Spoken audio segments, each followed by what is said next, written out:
In the problem of Atlantis, I think there are a number of points that have not been generally considered. We think of Atlantis as an island, probably somewhere in the Atlantic, and probably about in the location of the present Azores Islands. But actually, Atlantis was a diffusion. If you buy a map now of the world as it is today, we can say that that is the modern distribution. But to have a map of Atlantis as it was in the time of its glory, you would have to have a map of the entire planet, because it was a distribution. Continents rose and fell, islands came up and went down, great land shifts occurred, and the Atlantic distribution of land was far more important and far more far-reaching than the mere problem of an island somewhere in the ocean. So we have to think of Atlantis in relationship to a complete pattern of the planet. As Plato clearly points out, the island of Poseidonis, which we now think of as Atlantis, was the last fragment of a great empire. It was the last surviving part, and is supposed to have disappeared under the ocean about 12,000 years before the Trojan War, which would make it about 15,000 years ago. Now, in connection with the problem of Atlantis, I think the next thing we have to study is the name. Plato refers to the mysterious empire as Atlantis. He probably received this name, or secured it, from Solon, who in turn had received it from the priests of the Egyptian temple at Sais. Now, the word Atlantis, or its root, is not Egyptian, and it is not Greek. No one seems to be able to trace the origin of the name.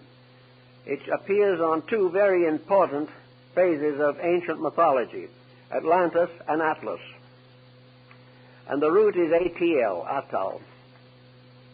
Now, if we look to find a language in which that word or that root is permissible or was used, we find we have to come to the Western Hemisphere, because Atal was one of the month names of the Mayas.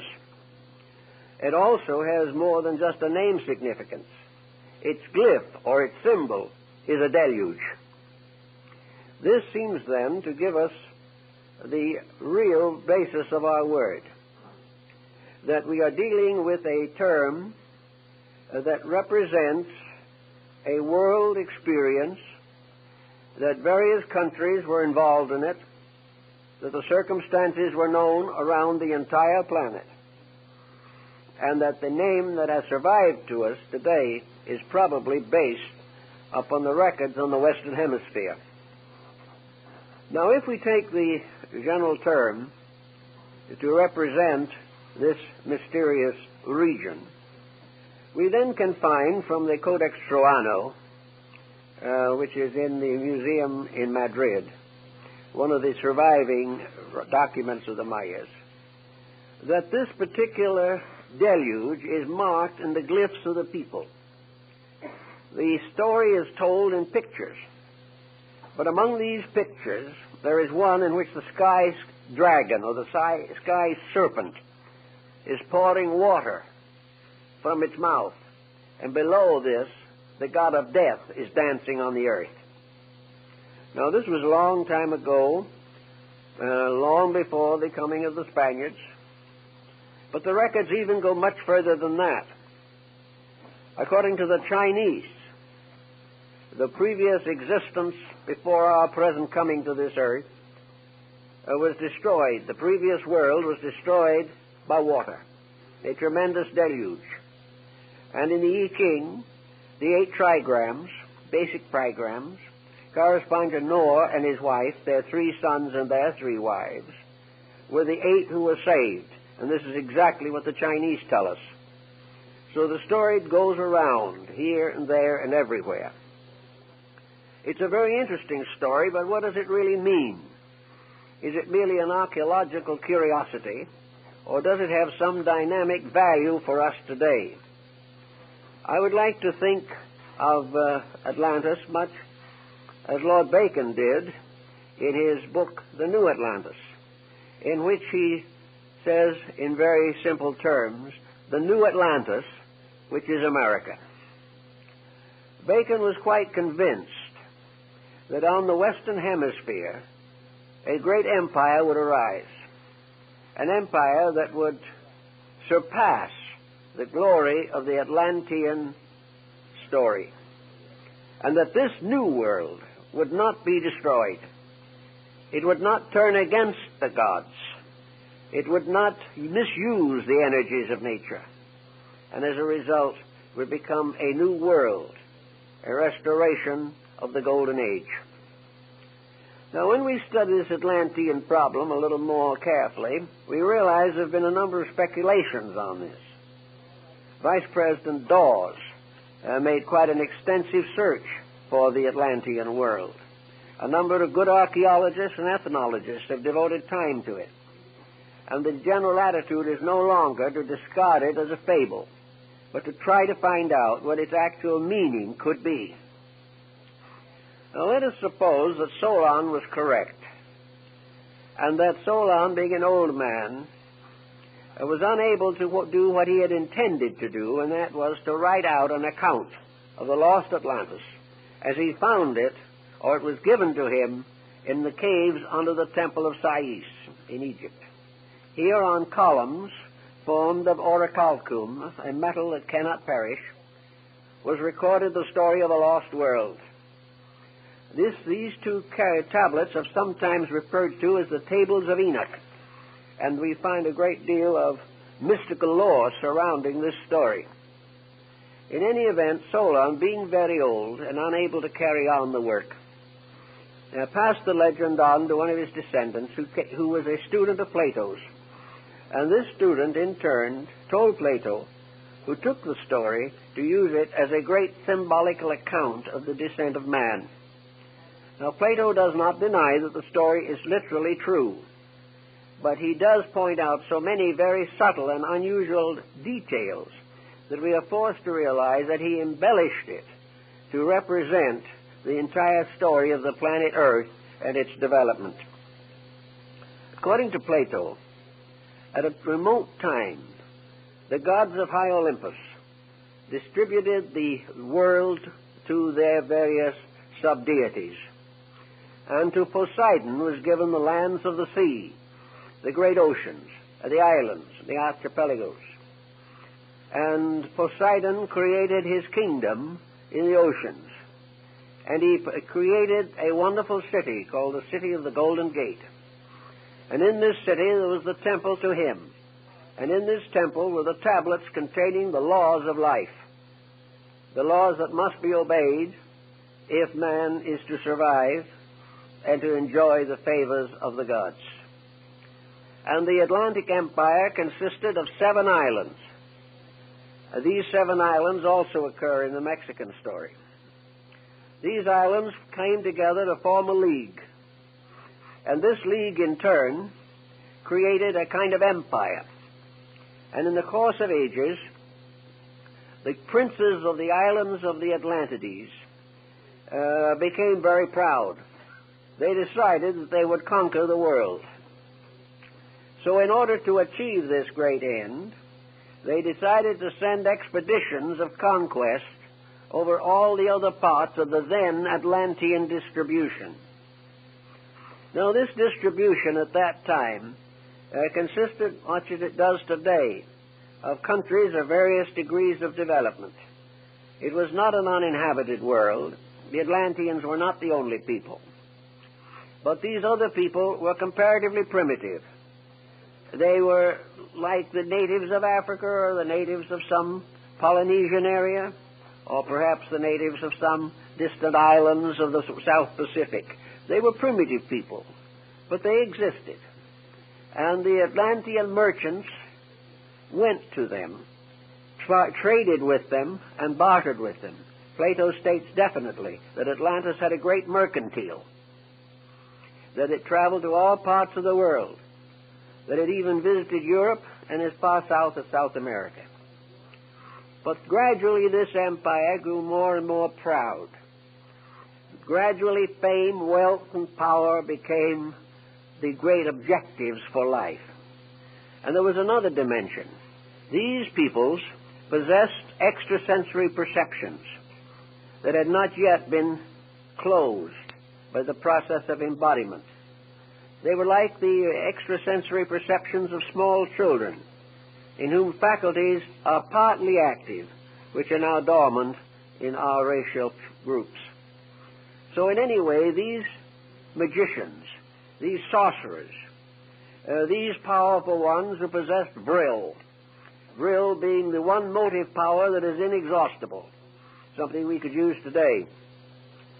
That would carry anything, transport anything, activate anything that the human being could conceive. And so in their pride, these princes decided near the end of their time to invade what is now Europe. They decided to invade in the areas of the Mediterranean, North Africa, and the Near East.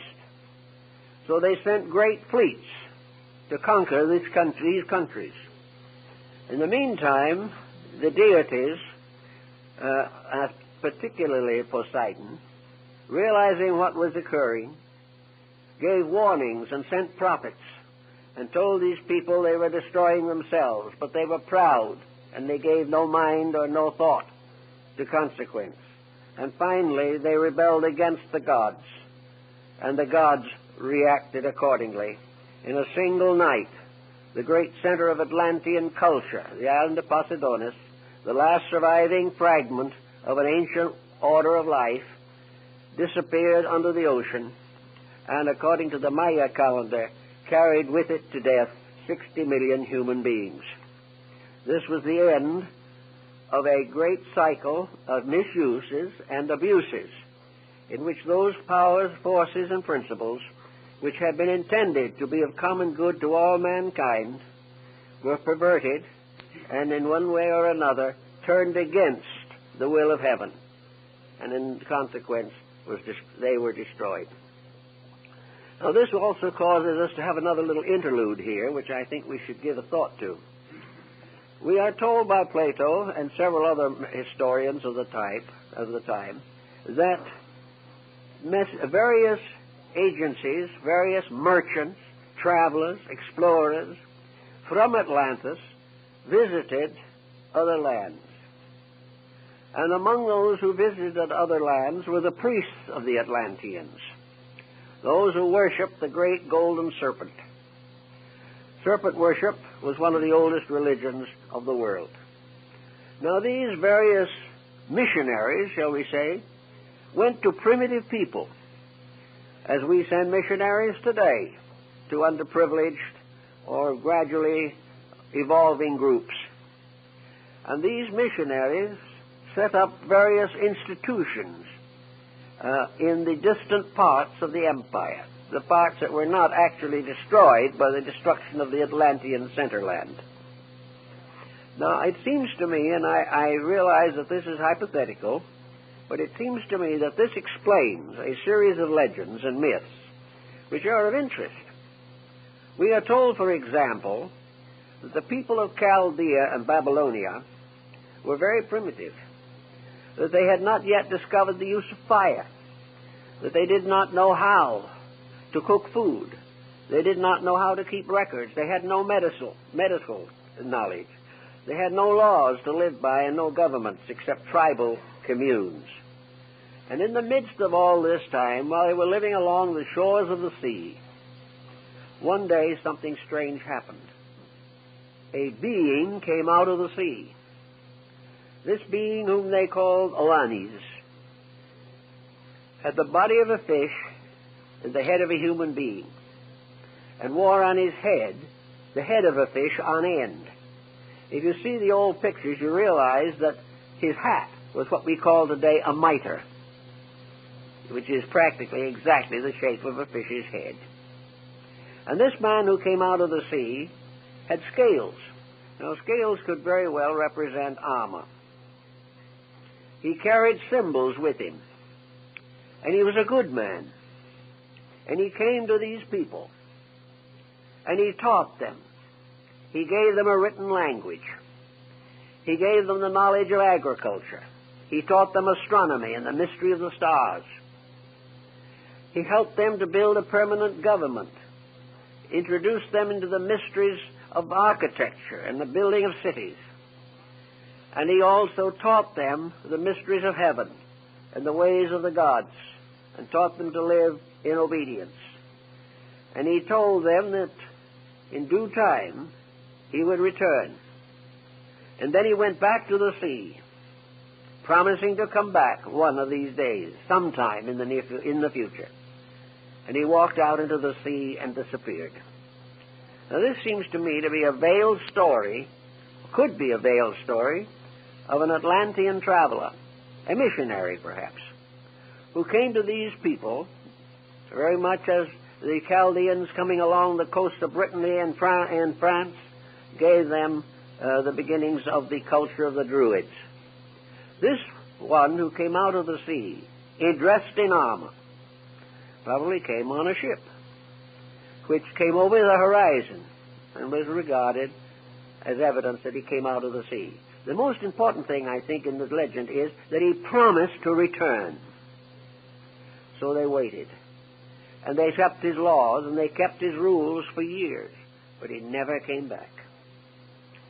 Now, on the opposite side of the world, something else was happening. The people of Central America were living in a very primitive state.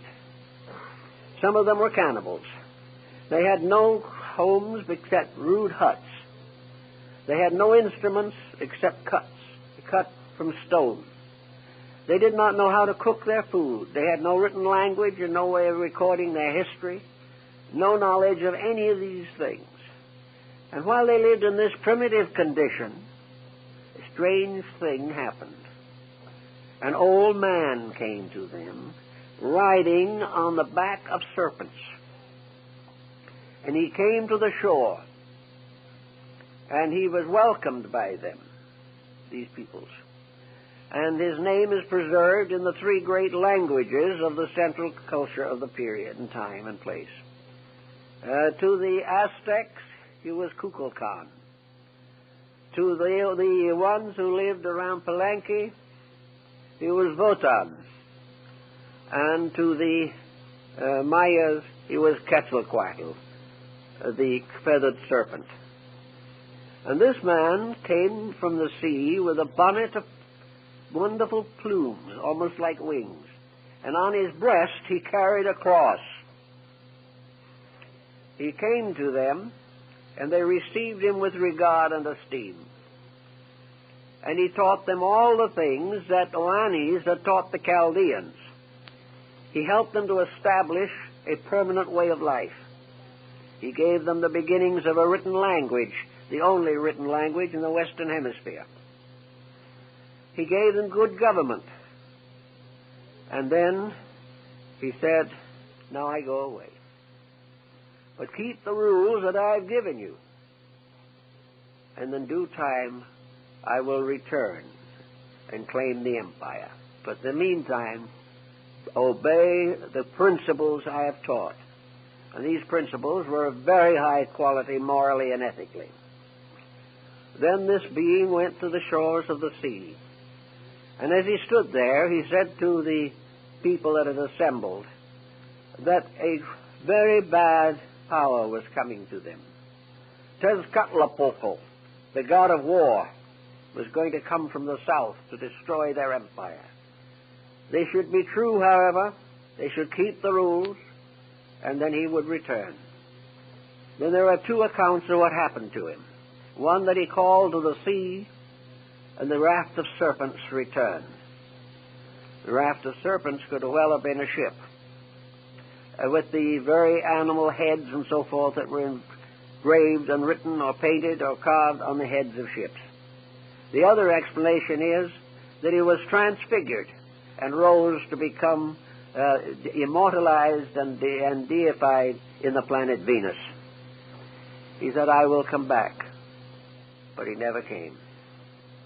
And when the Spaniards arrived, many centuries later, and their ships were anchored, the Aztec Emperor Montezuma took the plumes on the crowns, took all the symbols of regality, and sent them by ambassador to Cortes, saying that he was Quetzalcoatl returned, and that therefore he was returning the kingdom which his people had kept trustworthy for ages.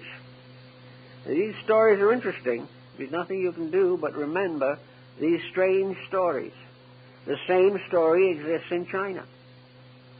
In China, the world's reformation, the restoration of humanity, was the result of a mysterious being who came out of a fish's mouth and, rising out of the sea, taught them the secrets of life.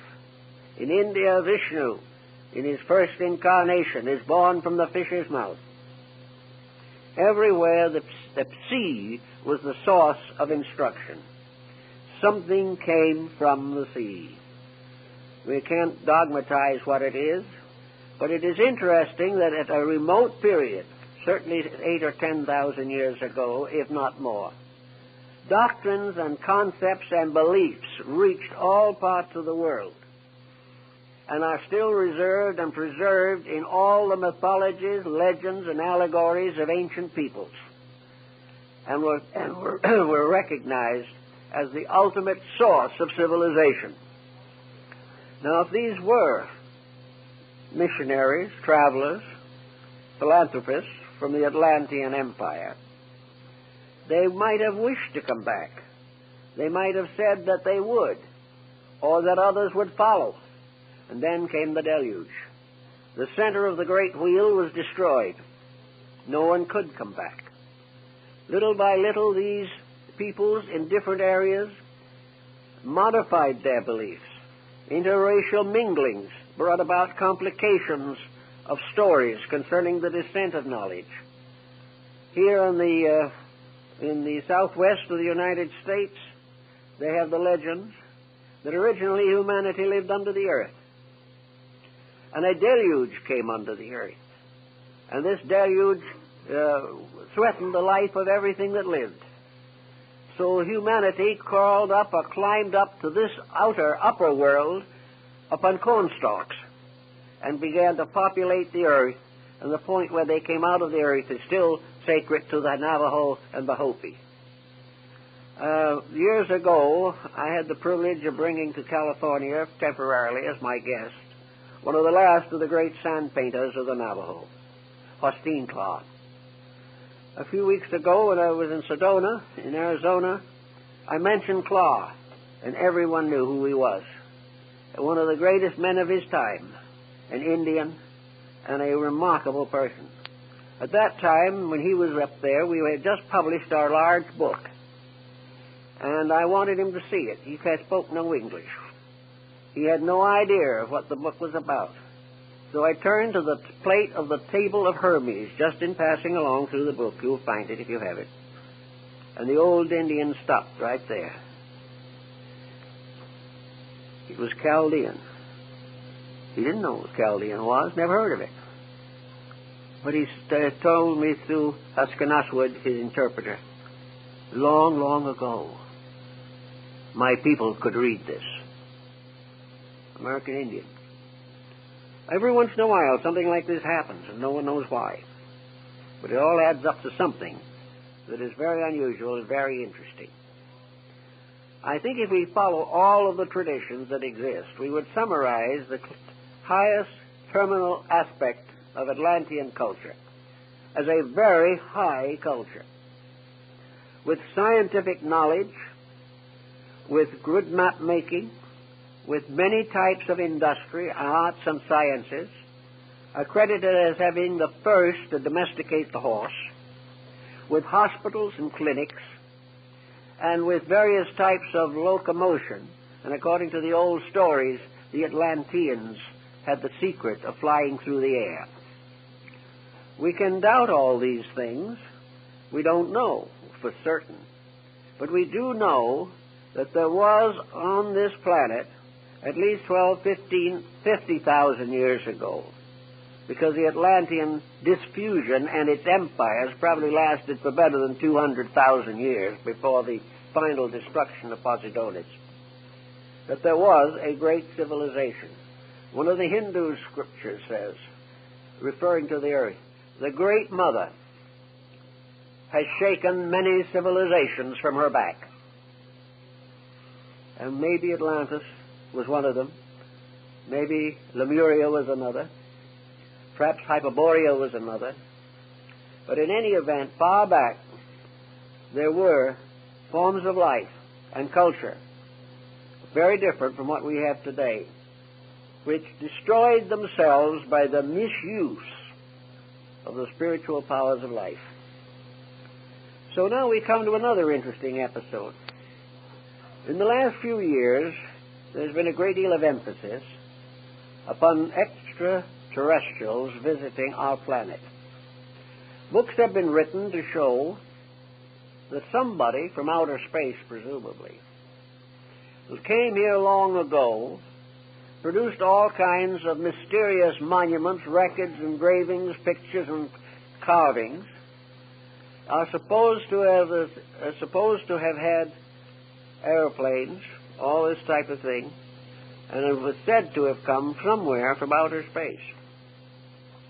The outer space theory has certain difficulties involving it, which have not been completely solved and may not be solved. I don't know. It may all be true. But what we seemingly have overlooked is the possibility that these records that we now consider to arise from extraterrestrial sources could be the records of the great civilizations that were here before they destroyed themselves.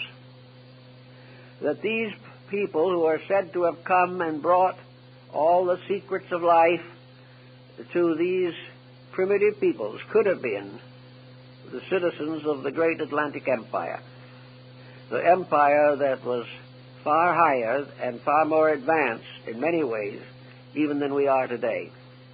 Their civilization was different. They were not bound tremendously to an industrial program. They didn't need it, and we wouldn't need it if we developed the resources within ourselves.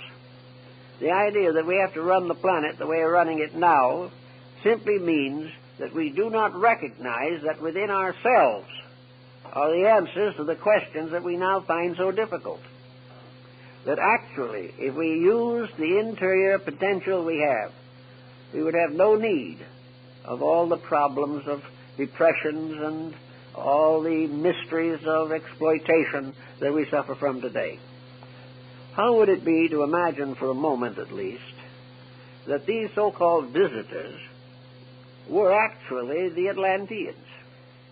There is a long story of their activities, whereas the story concerning extraterrestrials is rather dim and hard to put together.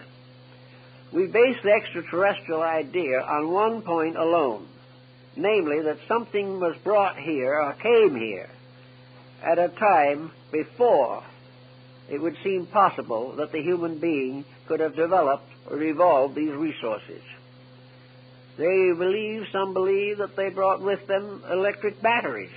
Others believe that they wore space suits. Some say they came in space ships.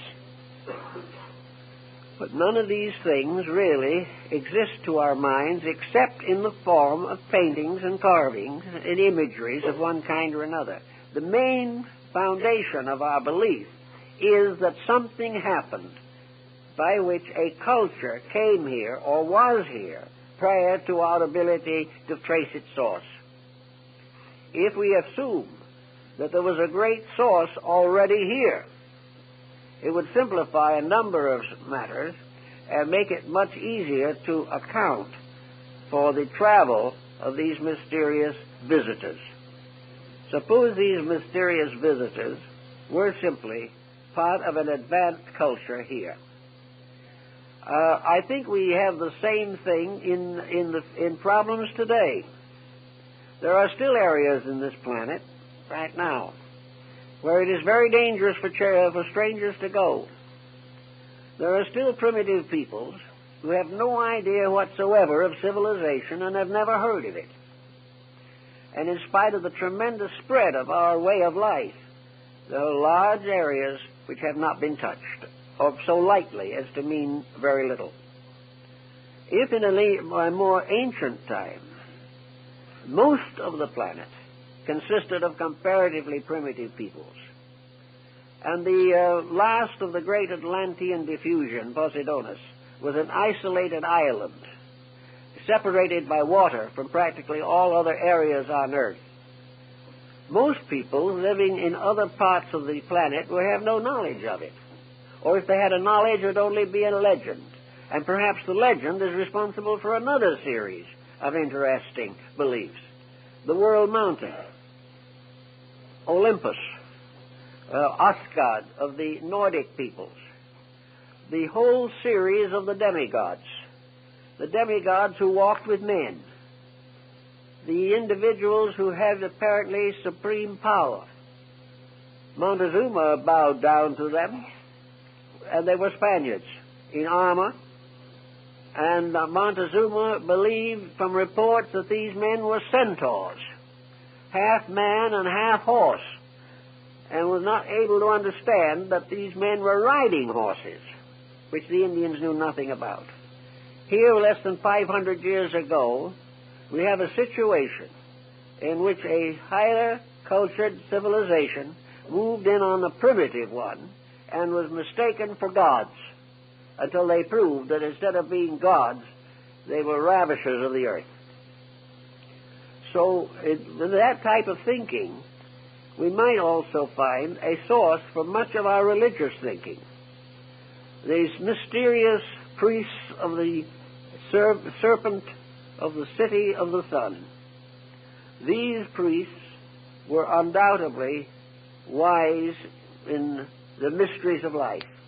The ancient rites and mysteries of the Greeks and Romans and Egyptians, the secret and esoteric teachings that have descended to us from unknown antiquity, may very well have originated among the esotericists of Atlantis. There also seems to be quite a little evidence to the effect that when the great decision was made and the gods decreed that the Atlanteans had destroyed themselves and must be removed from the earth, that prophets arose among them in those last days before the end.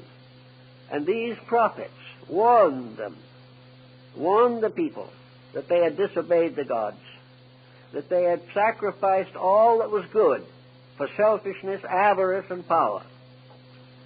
And these prophets led certain groups of the Atlanteans away from Atlantis and into what is now Europe and the Near East. These peoples survived. As this migration occurred at least 12 to 15,000 years ago, we have some suspicion that many of the civilizations of the Near East, and perhaps even of the Far East, originated among these transplanted peoples who had gone away from the cause of death. It is stated in the Atlantic story that a great number of the gods of Egypt were, we'll say, refugees from Atlantis.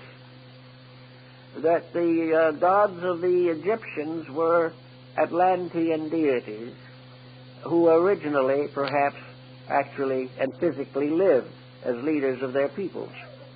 In any event, the idea that the world was populated, in one sense, by refugees is not unreasonable.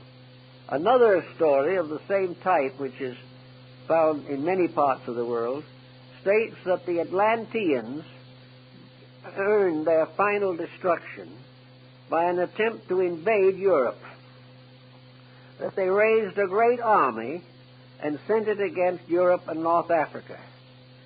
And this great army was on the march and was in these areas, claiming them, when the Central Islands were destroyed. Therefore, these armies could not return. There was no place to go back to. And many of them settled and mingled with the peoples of these areas to form some of these wonderful and mysterious civilizations which we have no real explanation for. We have very little explanation for how racial differentiation in recent times came about. The various anthropologists and so forth have charts showing what happened. But as is the case in most of science, no one seems to know how it happened or why it happened. These things occurred. New blood streams came forth, mingled and mixed and intertwined, and each one brought with it part of its own culture. And these parts of ancient cultures seem to linger on, perhaps in lingual differences, in arts and crafts, in psychological structures, in habits and principles, and even to a measure in bodily form and structure.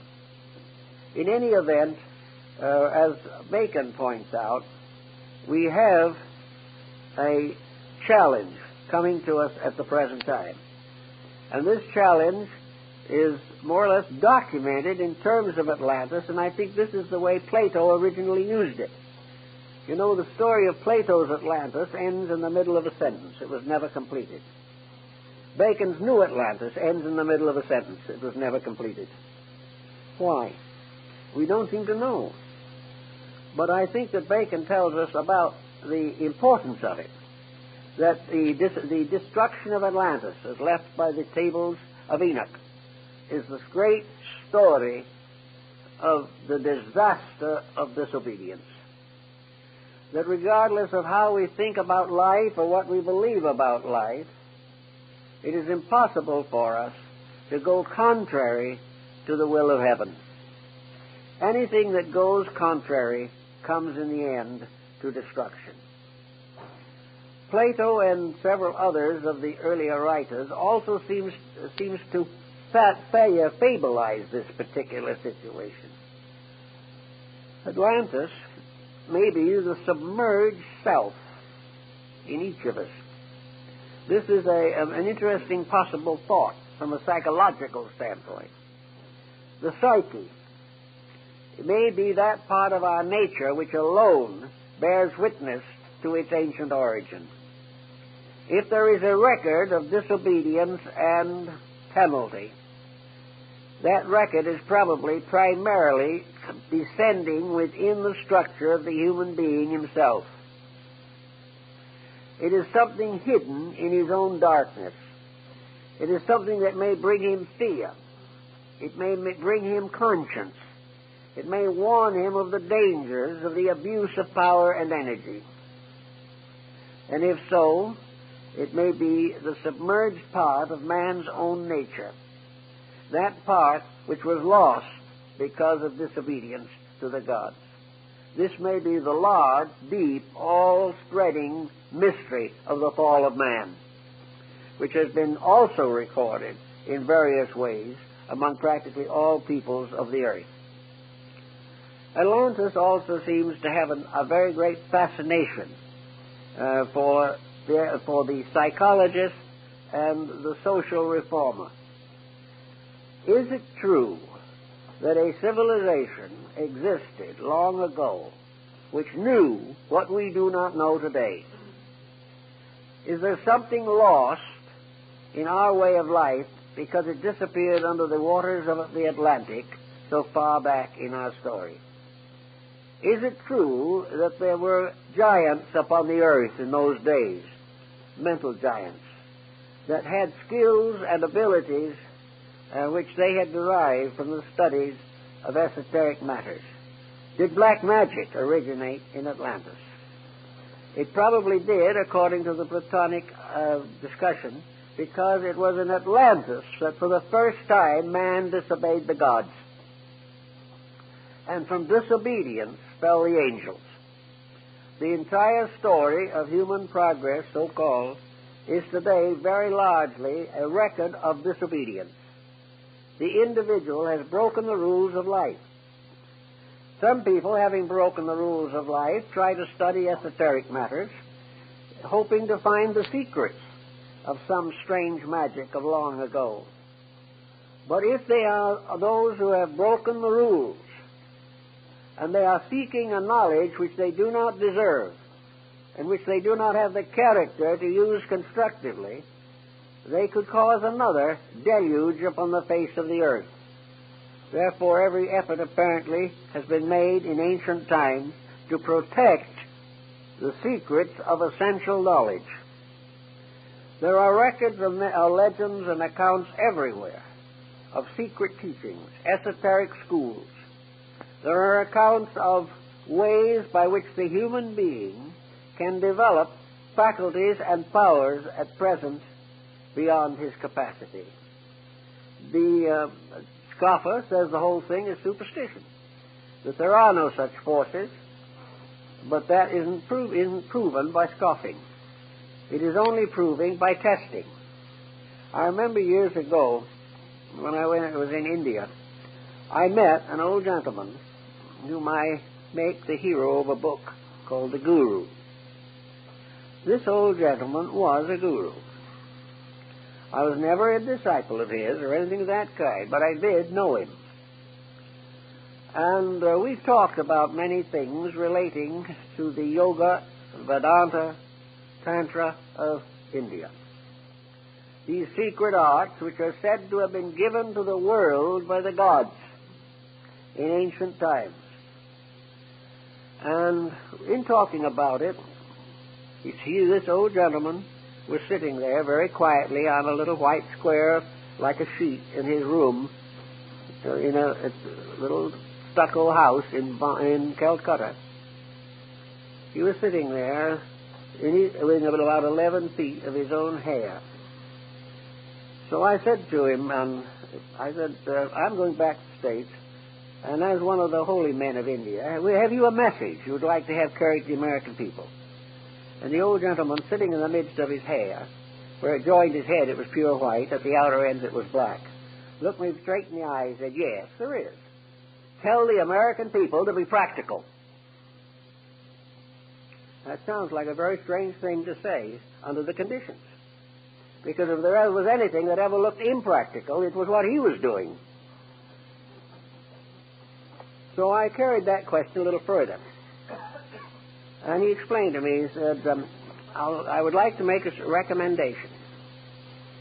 He says, send over to us 5 or 10 of your best equipped scientists, the ones who have the greatest knowledge that your academies and schools, universities, and institutions can produce. Leave them with us for 10 years, and they will reform Western wisdom. We've built it all on the outside, when in fact we have failed in the greatest mystery of all, the realization that within ourselves are the secrets we are searching for everywhere else. And also within ourselves are energy resources which cannot be exhausted. And that there can be and should be an over-science of life by means of which human beings could build a world that would endure, a world that would be worth living in for everyone who lives here. Now, the old masters of the magic of Atlantis lost all by perversion. They lost themselves and they lost their lives. They lost their world and their beautiful cities and their temples. Nothing remained because they failed. Now, at the moment, we can also remind again of the Atlantis of Bacon, namely what we have to do. He said, Bacon in the New Atlantis said that we might say the motto of the great Atlantean experiment was that man should learn to know all that is possible for man to know, and should dedicate all he knows to the unselfish good of all that lives. Now, it's a pretty big order, and we're not working that way too well at the moment, but the principles still remain true. that when the individual works for himself, his empires fall. When he works for the common good, he builds that in which is the spirit of everlastingness. Now, among the mysteries that have been involved in the Atlantean story are the pyramids. And the pyramids are very interesting things. We know that they are in Egypt. We know that they're in Central America, but recently, a year or two ago, I saw a photograph, aerial photograph, of pyramids in the heart of China, which are not generally known, but it's been recognized. These pyramids, like the mounds of antiquity, seemingly have a meaning. And what that meaning is appears to be also rather uncertain. According to the conservative Egyptologists, and Mayaologists for that matter, the pyramids were simply magnificent monuments to the memories of dead pharaohs, kings, or emperors, or, if you want to be a little more idealistic, perhaps the testimonies to God and wisdom. But the pyramids are very strange things. Their distribution upon the surface of the earth is most extraordinary. Work is now being done, and I hope it will be carried on to a successful conclusion, to study and chart the locations of pyramids in relation to the magnetic fields of the planet. We know that the planet is a kind of crystal, that it has areas of fission, that it has magnetic fields, and that these magnetic fields are very important to the survival of life and to the distribution of energies. These magnetic fields may sometimes be the substitute for every method of locomotion or all forms of fuel in the world today. I went to the Pyramid of Giza, and I went through all the interior chambers of it. And there are some things about it that are very, very strange. Why should a tomb be ventilated? There are two great passageways leading from the king's chamber to the outside wall of the pyramid. They are like ventilators, not large enough for a person to go through, but large enough to permit a current of air. And then, after some time, no one knows when, the outer ends of these ventilators were blocked, but the openings to the inside are still open. The Great Pyramid King's Chamber has in the ceiling the largest stone, I guess, in the entire structure. It weighs many, many tons.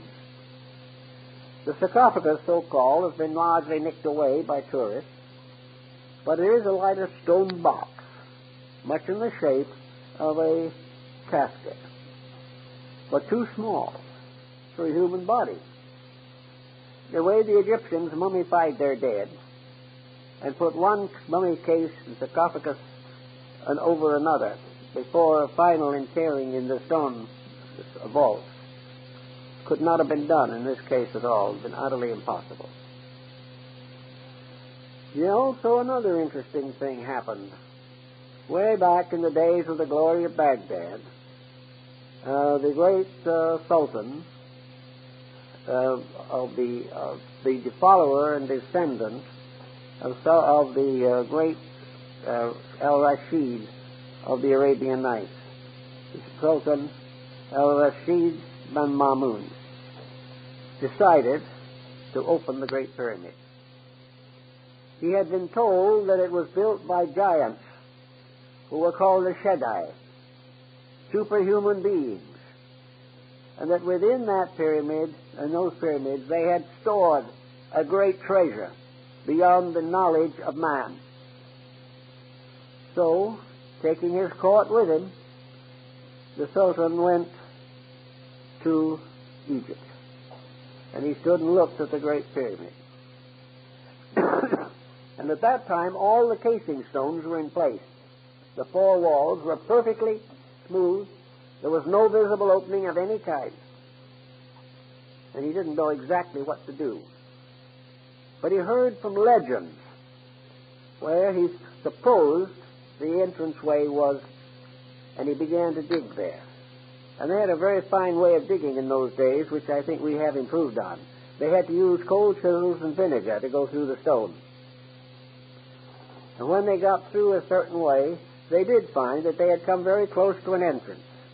But a great stone blocked it, and they could go no further.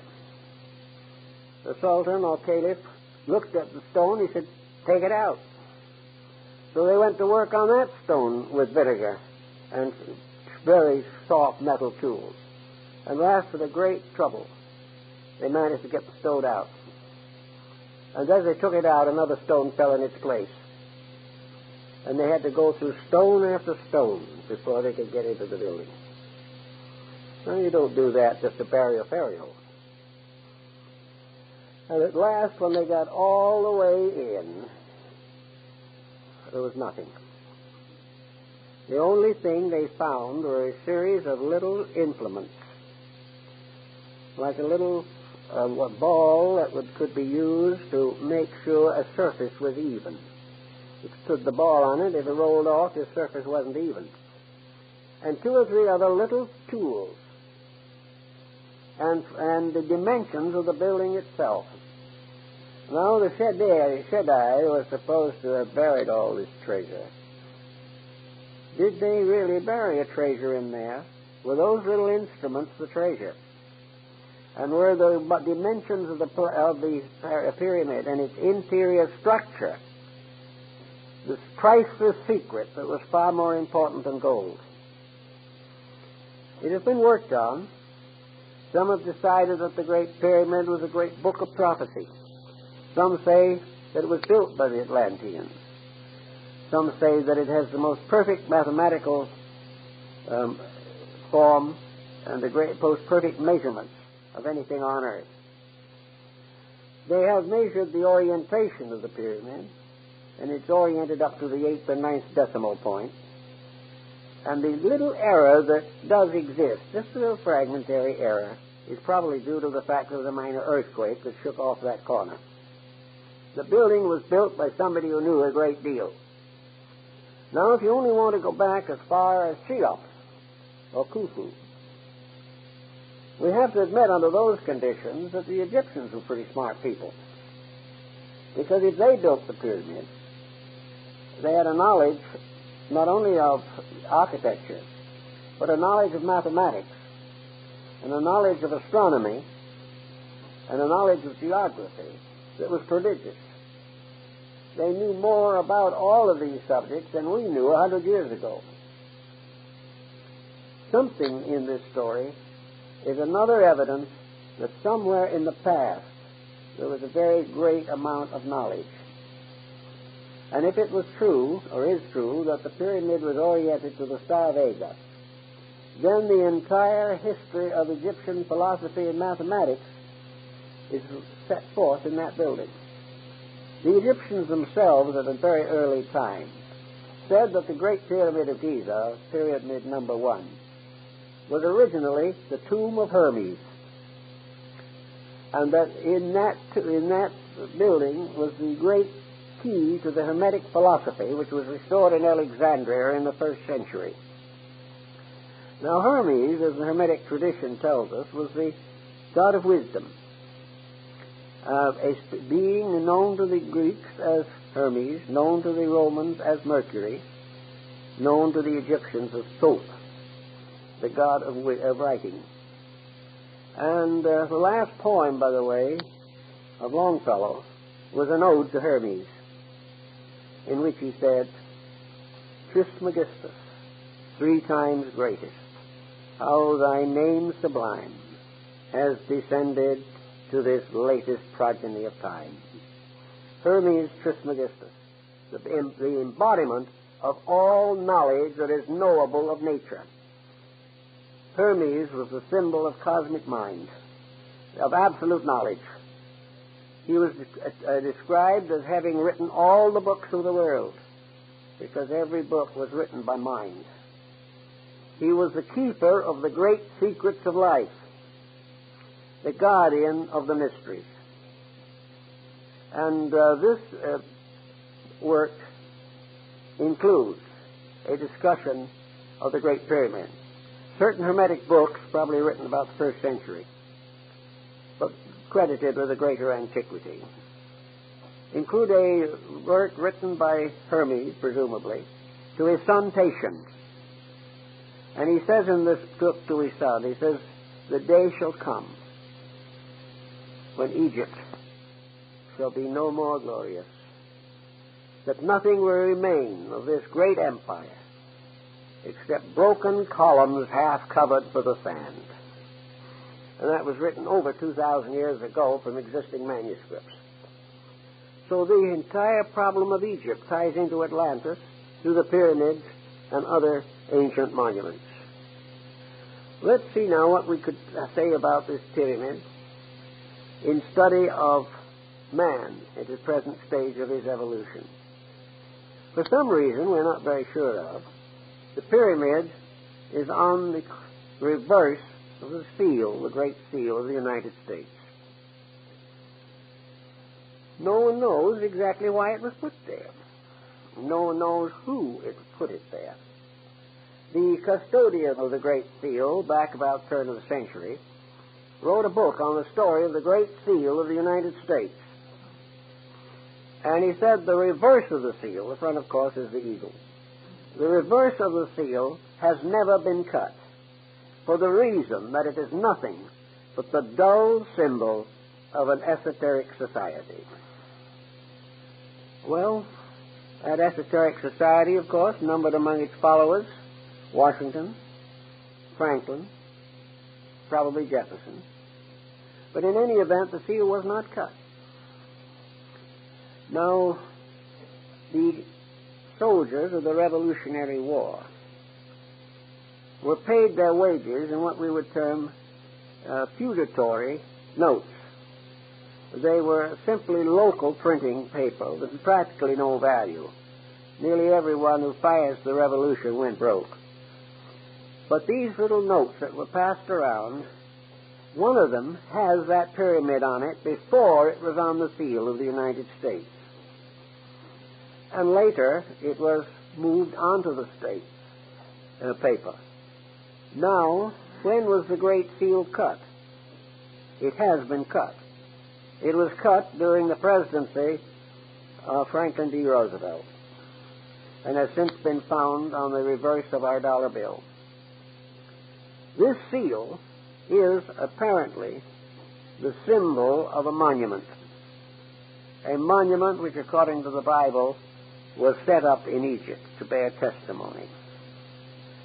It was quite possible, and people are beginning to work more and more on it, that the study of the pyramid is very, very important to the solution of our relationship to the ancient world. We like to think in our own way that we are just here to do as we please, that we can make the mistakes we like best, that there is no definite providence to guide us, that our ancestors are all dead, and that nothing was deader than the Roman Empire. But we are not at all sure of some of these attitudes. And as our own problems increase, as they are increasing today, it becomes very obvious that we are not able to handle our own destinies at this time. We do not know where we are going. We have no idea of how we're going to get there. And about the only thing we can do at the present time is try to figure out how we can have more guns or bombs than somebody else as the basis of survival. Now, this doesn't really make very good sense. It is not the answer. There is a grand plan of life, a grand purpose. It has existed among every people, and every nation has finally turned away from it and disappeared. The ruins of the past are a constant record of the individual's inhumanity to man and his failure to keep the principles of his own survival. The science of survival, then, suggests that there must be a plan, and that plan must be available to man if he wants it, or is willing to do that which is necessary to have it. If he is not, he will not get it. Now, there's an interesting story we don't hear much about also. Hermes, among the books which he is attributed as having written, was one which is called the Black Book. Now, the Black Book is another legend. Very difficult to find much out about it. But one thing we know is that in England, the Order of the Garter was formed not because of an accident to a lady's garter, but because the original meaning of the word, as it appears and was gradually, we might say, colloquialized, it was the Order of the Garter, the protector. And if you have visited the Chapel of the Garter at Windsor, you will see the thrones of those who were the members of the order. And according to the ancient order, as recorded by its first great historian, Sir Elias Ashmole, back in the 17th century, the original laws and rules for the order were taken from the Black Book of Hermes on the deportment of kings. And the entire structure is so constituted and the thrones are so arranged that it represents really a heavenly temple in which all the gods of antiquity were seated. It is also a very appropriate symbol of the first great League of Nations, that it was a symbol of the union of the rulers of the world for the maintenance of peace. The Knights of the Garter were all rulers. And I remember when I looked at it, there up on the flag or banner of the chairs was the flag of the Emperor of Japan. The Order of the Garter was an international order of leadership. And the Knights of the Garter, in their rights, drew their swords, overlapped them, and formed together a circle of blades resembling a great star.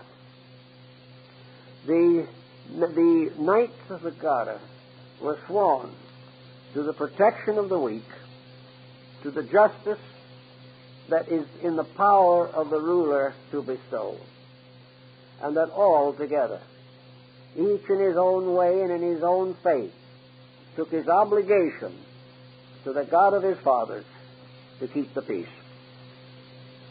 Then something happened. The Black Book disappeared. And the parts which had not been transcribed, which had to do with the rules of conduct down through time, have never been found. Again, something mysterious happened. But that it did exist, Ashmole assures us. The same type of thing comes with the order of the Round Table. Another type is with the legends of Charlemagne. All of these things go way, way back. But they all lead to one concept, namely that there is an over-government of the world. That this over-government is the government of the gods from their Olympian thrones as personifications of the great forces of life by which the universe is maintained. We do not have to believe in Olympian deities, but the integrities which they stand for or symbolize are the basis of human life. And unless these integrities are maintained, nations will fall. And every nation up to the present time has passed through great vicissitudes because of its inability to keep the rules of life. In the Greek and Egyptian worlds, those who were dedicated to trying to live a better life were gradually accepted into the mysteries. And these mysteries were among the things that Solon participated in when he was initiated into the rites of Osiris and Isis. According to the legend, Solon was taken into the basement or cellars of the temple. He was taken way down under the earth by the side of the Nile. And in the very depths of the earth there was a subterranean lake. And it was all black and dark. And on the shore of the lake was a little boat. with a blind oarsman. And in the center of the lake was a small island. And on this small island were the 2 pillars of Enoch. So Solon and the priest who guided him went out to the island, and the priest showed him these strange hieroglyphic writings on these columns. And it described how various destructions had afflicted the world. And it said that the Atlantean Empire was destroyed by water. But if the solution wasn't found, if the world did not become aware from the ancient evidence and from daily living that there was no way of breaking the rules of living and surviving, then another great civilization might rise. And if this one rose, and it was necessary to punish it, it would be punished by forces moving in the air. Solon took this back. Didn't know how exactly what to do with it, but he realized that he had been in the presence of something very sacred, that the priests themselves believed this, and it was written on this column of indestructible metal that had been there before the dawn of time. Incidentally, there is a column in India that is much the same. It's at Delhi. It just looks like a pillar rising out of the ground, maybe 9 or 10 feet, maybe 8 or 9 inches in diameter, with a kind of a colophon on the top, and inscriptions in language that no one can read. No one has ever been able to read. It looks like iron. But during the Sepoy Rebellion, that column was hit by a number of solid shot, cannonballs. The cannonballs were broken into fragments, and there was not even a dent on the column. It is believed that this column also goes to the story of the orichalcum, of which the walls of Atlantis were built. Everywhere you trace around, you find interesting things to remind us of something. And I think what it's trying to tell us is that we are one step in a great project, a project that leads from the primitive to the ultimately enlightened. That all along the way, just as human beings are young, grow old, and pass out of embodiment, generation after generation passes, so nations after nations come and go. The great thread of life is never broken, but there can never be an enduring culture until it keeps the rules. And these are the same rules that Plato tells us about, that Solon found, namely that we are surrounded by a tremendous field of energy. We are surrounded by the potentials we have no knowledge of. Space is full of the energies and life that we are trying to now find by artificial means. The human body is an incredible instrument, and its value has been largely destroyed by the fact that the owner of the body is unwilling to treat it properly. So nation after nation rises and goes down because it does not keep the rules. And this will continue until man, in one way or another, becomes aware of these rules. Now, the speculation about the Atlantic story, to my mind, should not be where was it and what was it, primarily. The main question is to find out what the story means and what it means to us today, to make this idea practical. We learn from this story, for instance, that a great civilization can perish. We learn that great empires can fall. But what we haven't learned really is that these disasters are caused largely by the corruptions of the human beings. That man himself is his own destroyer. And that he will be his own destroyer as long as he follows the ambitions of world domination, as long as he lives to conquer peoples, as long as he lives, to accumulate an unreasonable wealth, where he is willing to compromise integrity for fame, where he is willing to live only for today and let tomorrow take care of itself, he should look back and see how the tomorrow of Atlantis took care of itself. The individual himself sickens and dies from his own corruptions. Nations do the same thing. But in every nation that perishes, something survives. And one of the things that survives is a knowledge which can be reorganized, reintegrated, and reformed. We have gained from the past many skills and many wonders, but these are not enough unless we ensoul them. We can gain any skill we want. As today, we are working with computers. We can have all the computers we want, but then we'll be born and suffer and die just the same, unless we use these computers to solve the great problems of life.